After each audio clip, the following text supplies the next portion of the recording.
छोटा सा गांव था, चांदपुर। यहाँ अमन नाम का एक ईमानदार और बुद्धिमान युवा व्यापारी रहता था। वो मिट्टी के बर्तन और खिलौने बेचता था। उसकी पत्नी निशा, दोस्त बिलाल और सहायक रहीम उसकी दुकान में ही काम करते थे। गांव के बाहर एक पुरानी कुटिया में अंधेरी बाबा रहते थे, जिनके बारे में कहा जाता था उन्हें भविष्य का ज्ञान है। निशा, बाजार में लोग फुसफुसा रहे हैं कि कोई अदृश्य चोर रात में घरों में घुसकर सामान चोरी कर रहा है। सब चिंतित हैं। हाय राम, ये तो बुरा है, आप उससे दूर रहना। अरे नहीं, तुम चिंता बिल्कुल मत करो। मैं उसके हर एक जाल से वाकिफ हूँ। मैं उसके कोई भी जाल में नहीं फंसूंगा। लेकिन इस बार वो क्या करने वाला है?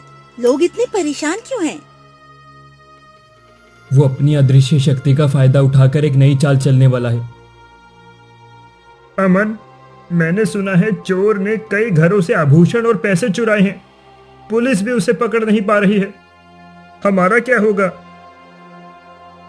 अरे बिलाल, डरने की बात नहीं। अमन हमेशा बड़ी मुश्किलों को हल करता है। मुझे यकीन है वो इस चोर के मंसूबों को नाकाम कर देगा। हाँ रहीम, तुमने सही कहा। अगर ये चोर गांव का नुकसान करेगा तो मैं उसे सफल तो नहीं होने दूंगा। हमें चतुराई से काम लेना होगा। अमन जानता था चोर की हरकतों से सब परेशान थे। उसने चोर को उसी की चाल में फंसाने का फैसला किया। अगली सुबह अमन, बिलाल और रहीम योजना बनाते हैं। हमें चोर के खिलाफ कोई ऐसी योजना बनानी होगी जिससे उसे पता भी ना चले। हमें ठोस सबूत ढूंढने होंगे, क्योंकि बिना सबूत आरोप लगाना गलत है। लेकिन सबूत कैसे मिलेंगे? चोर तो दिखता ही नहीं। हमें उसके छिपने के ठिकाने को ढूंढना होगा, जहां वो चोरी का सामान छुपाता है। मैंने सुना है गांव के बाहर एक पुरानी गुफा है जिसे कोई इस्तेमाल नहीं करता। हो सकता है उसने वहां सामान रखा हो। अमन, बिलाल और रहीम चोर के ठिकाने का पता लगाने जाते हैं। गुफा के मुहाने पर उन्हें कोई अदृश्य शक्ति महसूस होती है। एक बात याद रखना, अगर चोर ने हमें देख लिया तो हमारी योजना शुरू होने से पहले ही खत्म हो जाएगी।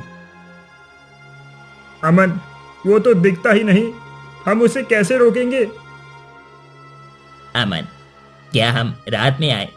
शायद तब चोर आराम कर रहा हो। नहीं रहीम, रात में चोर ज्यादा सक्रिय होते हैं। हमें दिन में ही कुछ करना होगा। बिलाल, क्या तुम उस अदृश्य शक्ति का ध्यान भटका सकते हो? अमन, मेरी बातों का जादू तो तुम जानते ही हो। मैं उस शक्ति को ऐसी कहानी सुनाऊंगा कि वो गुफा को ही भूल जाएगा।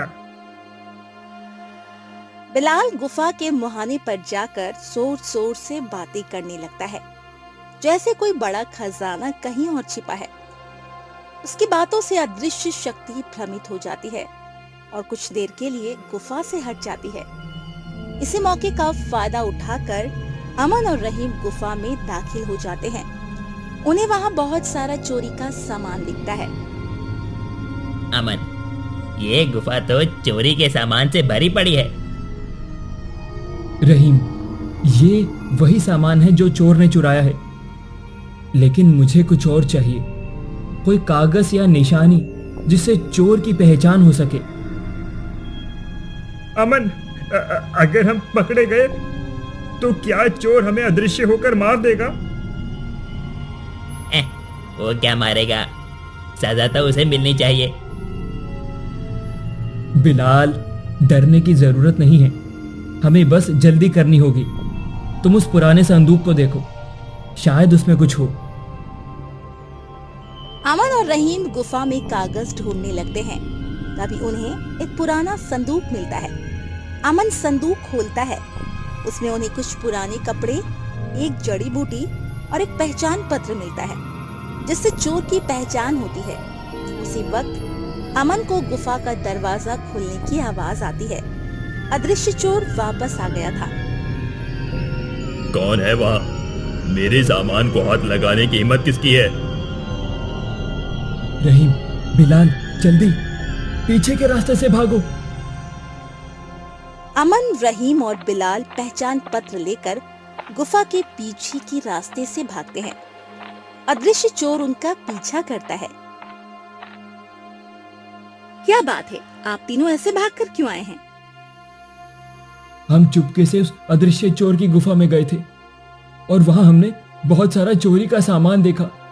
उस अदृश्य चोर ने हमें देख लिया था।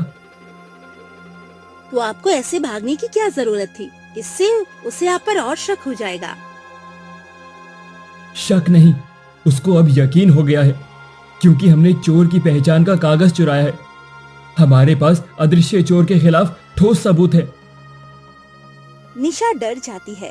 अमन कागजों को पढ़ता है और पता लगाता है अदृश्य चोर कोई और नहीं बल्कि गांव का ही एक पुराना जादूगर था, जो अदृश्य होने की कला जानता था और अपनी शक्ति का गलत इस्तेमाल कर रहा था। उसकी असली पहचान काला जादूगर के रूप में होती है। अमन, ये तो बहुत खतरनाक बात है। अगर उस जादूगर को पता चला तो वो तुम्हें नहीं छोड़ेगा।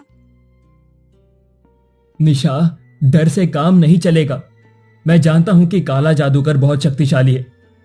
हमें इन कागजों को सही हाथों में देना होगा। फिलहाल गांव के सरपंच ही हैं जिनको हम ये कागज दे सकते हैं। वो ईमानदार आदमी है। वो जादूगर की चालाकी को सबके सामने ला सकते हैं। लेकिन अमन, सरपंच जी तक पहुंचने से पहले हमें उस जादूगर की अदृश्य शक्तियों से बचना तो होगा ही। अरे, तुम उस जादूगर की चिंता मत करो, मैं उसे फिर से बेवकूफ बना दूंगा। लेकिन अमन, हमें जल्दी करना होगा। जादूगर कल रात एक और चोरी करने वाला है। हमें उससे पहले ये बात सरपंच तक पहुंचानी होगी। तुमने सही कहा, हमारे पास यही एक मौका है। उसके बाद अमन, रहीम और बिलाल सरपंच के पास जाने की योजना बनाते हैं। रास्ते में एक बड़ी बाधा थी। काला जादूगर ने अपनी अदृश्य शक्तियों से हर रास्ते पर अपनी मौजूदगी का एहसास करवा रखा था। अमन जानता था, अगर वो सीधे सरपंच के पास गया तो जादूगर उसे पकड़ लेगा। हमें चतुराई से काम लेना होगा। तुमने बिल्कुल सही कहा। मेरे पास एक योजना है, लेकिन हमें जल्द से जल्द इस पर काम करना ही होगा। क्या योजना है?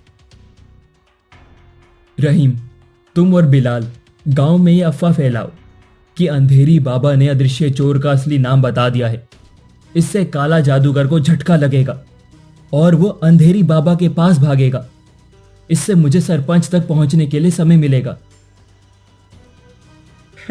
ये तो कमाल की तरकीब है अमन।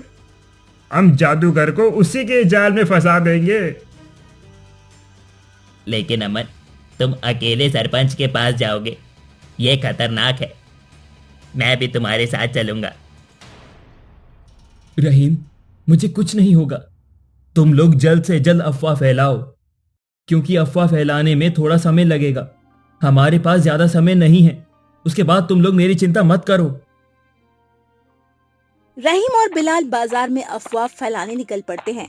वे लोगों से कहते हैं, अंधेरी बाबा ने अदृश्य चोर का नाम बता दिया है और उसकी सारी शक्ति खत्म हो गई है। ये खबर आग की तरह फैलती है और काला जादूगर तुरंत अंधेरी बाबा की कुटिया की तरफ दौड़ता है। इस मौके का फायदा उठाकर अमन पहचान पत्र लेकर सरपंच के घर की ओर चल पड़ता है। अमन सरपंच के घर की ओर जा रहा था, लेकिन रास्ते में उसे एक और मुसीबत का सामना करना पड़ता है। जादूगर का एक अदृश्य जाल रास्ते में बिछा हुआ था। अमन, तूने मेरे खिलाफ जाकर बहुत बड़ी गलती की है। अब मुझसे तुझे कोई नहीं बचा सकता। वो कागज मुझे दे दे, नहीं तो। जादूगर, तू अपनी शक्ति का गलत इस्तेमाल कर रहा है। तूने गांव वालों के साथ अन्याय किया है। ये कागज तेरी पहचान और तेरे जुर्म का सबूत है। मैं इसे हर हाल में सरपंच तक पहुंचाऊंगा। तो तेरी भलाई इसी में ही है कि तू मेरे रास्ते से हट जा। तू बहुत बोलता है। तुझे क्या लगा तेरे इस ज्ञान से मेरा मन बदल जाएगा? अब देख, मैं तुझे कैसे सबक सिखाता हूँ। अदृश्य जाल अमन को पकड़ने की कोशिश करता है, लेकिन अमन चतुर था। वो जादूगर की बातों में उलझता है और कहता है उसके पास जड़ी बूटी है जिससे वो अदृश्य जाल को देख सकता है। जादूगर जैसे ही अपनी अदृश्य शक्ति को और तेज करता है, अमन अपनी जेब से चमकने वाला पाउडर निकालकर जाल पर फेंक देता है। पाउडर से जाल चमकने लगता है और दिख जाता है, जिससे जादूगर की शक्ति कमजोर पड़ जाती है। अमन जाल से निकलकर वहां से भाग निकलता है। जादूगर, तू कितनी भी कोशिश कर ले, मैं तेरी चालाकी को सबके सामने लेकर आऊंगा। उसके बाद अमन किसी तरह से सरपंच के घर पहुंच जाता है। सरपंच, जो एक ईमानदार और समझदार आदमी थे, अमन की बात सुनते हैं और पहचान पत्र देखते हैं।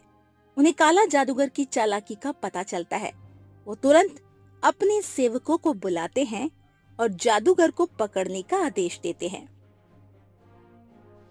अमन, तुमने बहुत बड़ा काम किया है। तुमने छोटे व्यापारियों की ही नहीं, पूरे गांव की मदद की है। तुम्हारा कितना भी धन्यवाद किया जाए उतना कम है। मुझे उस अदृश्य चोर पर पहले ही शक था, लेकिन मेरे पास कोई ठोस सबूत नहीं था। यह कागज उस जादूगर की सारी करतूतें उजागर कर देगा। मैं अभी उस जादूगर को पकड़वाता हूं। सरपंच जी, ये सिर्फ मेरी जीत नहीं, बल्कि पूरे गांव की जीत है। काले जादूगर ने हम सबको लूटा है। अब उसे कड़ी से कड़ी सजा मिलनी ही चाहिए। तुमने बिल्कुल सही कहा अमन। मैं तुमसे वादा करता हूं कि काला जादूगर को कड़ी से कड़ी सजा जरूर मिलेगी। उसके बाद सरपंच के सेवक काला जादूगर को उसकी कुटिया से पकड़ लेते हैं, क्योंकि वो अंधेरी बाबा के पास जाने के चक्कर में अपनी शक्तियों से भटक गया था। जादूगर को पता चल जाता है। अमन ने उसकी पहचान सरपंच तक पहुंचा दी है।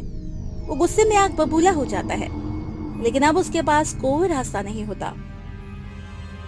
अगले दिन काला जादूगर को गांव की पंचायत के सामने लाया जाता है, जहां अमन, बिलाल, रहीम और निशा भी मौजूद होते हैं। सरपंच पहचान पत्र और अमन द्वारा पाए गए सबूतों को सबके सामने पढ़ते हैं, जिसमें जादूगर की सारी गैरकानूनी गतिविधियों की जानकारी थी। सारे गांव वाले जादूगर की चालाकी सुनकर हैरान हो जाते हैं। अमन, तूने मेरे साथ धोखा किया है। मैं तुझे नहीं छोड़ूंगा। इसका बदला मैं कभी न कभी जरूर तुझसे लूंगा। जादूगर, धोखा तो तूने पूरे गांव के साथ किया है। तूने गांव वालों का सामान चुराया और अपनी शक्तियों का गलत इस्तेमाल किया। शुक्र मना के सरपंच जी तुझे पुलिस के हवाले करने वाले हैं, वरना सोच तेरी क्या हालत होती। काले जादूगर, तेरी चालाकी अब सबके सामने आ चुकी है। तुझे और तेरे सारे जादुई सहायक को इसकी सजा जरूर मिलेगी।